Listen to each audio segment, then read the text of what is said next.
তারেক ভাই কথা দিলাম ৩২ দখলে নিলাম। অর্থাৎ গত ১৫ আগস্টে বিএনপির লোকজন একেবারে বঙ্গবন্ধুর ৩২ নম্বর গিয়ে একে স্লোগান দিয়ে কথাটা বলেছিল এবং ডিজে পার্টি দিয়ে নাচানাচি করেছিল। জনাব তারেক রহমান সাহেব, আমি আপনাকে বলতে চাই, এটা কি ঠিক হলো? ওদের কথায় তো বোঝা যাচ্ছে তাদেরকে আপনি পাঠিয়েছেন। এটা কি কোনো সুস্থ মানুষের কাজ হতে পারে?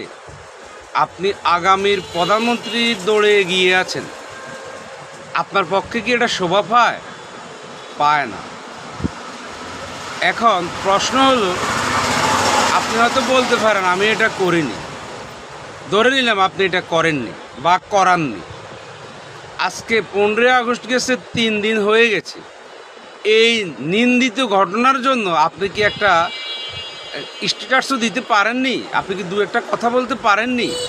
আপনার নীরবতা দেখে তো দেশের মানুষ এখন ধারণা করতেছে এটা আপনি ঘটিয়েছেন। তারেক সাহেব, জিয়াউর রহমান সাহেবেরও কিন্তু মাজার আছে, আপনাকে এটা বুঝতে হবে। আমরা ভেবেছিলাম 2006 পর্যন্ত আপনি যে তারেক রহমান ছিলেন, 2025-এ এসে আপনার আগের মন মানসিকতার পরিবর্তন হয়েছে, কিন্তু এখন তো দেখতেছি না, তার কিছুই হয়নি। এটা কিন্তু ঠিক নয় তারেক রহমান সাহেব। আপনার বাবা একজন নামি দামি ভালো মানুষ ছিলেন, উনি জ্ঞানী গুণী মানুষ ছিলেন, ওনার জনপ্রিয়তা ছিল। আপনি কি ওনার কোনো আদর্শকে ধরে রাখতে পেরেছেন? আমার তো মনে হয় না।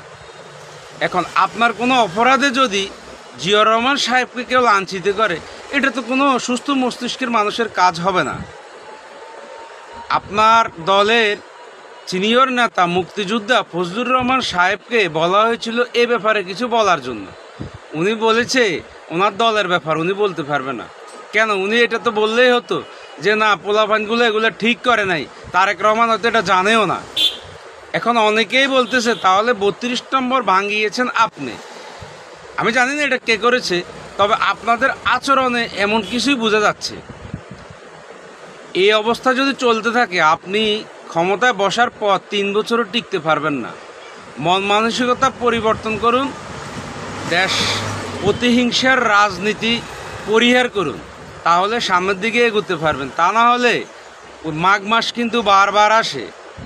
এদেশে জিয়াউর রহমান সাহেবের মাজার ভাঙলে পরবর্তীতে আপনি কাউকে কিছু বলতে পারবেন না, বলার মতো মুখ থাকবে না।